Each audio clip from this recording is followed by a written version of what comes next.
Magandang araw mga kakagayan confessions. Ako si alias Madam Inagawan at ngayon, nais kong ibahagi sa inyo ang isang kwento ng pagmamahal, pagkawala at muling pagbangon. 2 taon. 2 taon akong naniwala na siya na ang forever ko. Si alias Dave, ang lalaking nagbigay kulay sa mundo ko. Matangkad, gwapo, may kumpiyansa pero mapagkumbaba. Siya ang unang nagparamdam sa akin ng tunay na pagmamahal. Alam niyo yung pakiramdam na kapag kasama mo siya, para kang nasa isang pelikula? Ganoon siya. Minsan parang bata akong maglaro pero siya rin ang sandalan ko sa mga mahihirap na pagsubok. Kaya naman binigay ko ang lahat.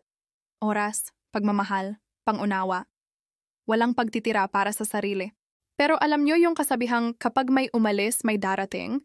Hindi ko inakala na ang darating na iyon ay para sa kanya at ang mas masakit, kilala ko pa ang babaeng pinili niya. Unti-unti siyang nagbago, nawala ang good morning messages, naging bihira ang mga tawag, ang dating masayang boses, naging walang gana. Pilit kong inintindi hanggang sa hindi ko na kaya. Pero alam niyo mga kasisi, may natutunan ako.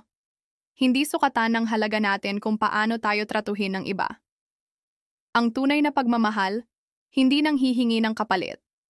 At kung hindi niya nakita yon, hindi yon problema ko. Problema niya yon. Ngayon, mas malakas na ako. Oo, minsan sumasagi pa rin siya sa isip ko pero ngiti na lang ang sagot ko. Dahil alam ko, ako ang tunay na nanalo.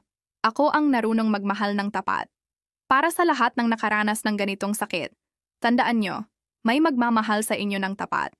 Hindi man ngayon, pero darating yon. Patuloy lang tayong magmahal, pero huwag kalimutang mahalin din ang sarili. Salamat sa pakikinig mga kasisi. Kung may katulad kayo ng kwento ko, ibahagi nyo sa comments. I-like at i-share din ang video na ito para makatulong tayo sa iba pang naghahanap ng lakas ng loob. Hanggang sa muli, mga kasisi.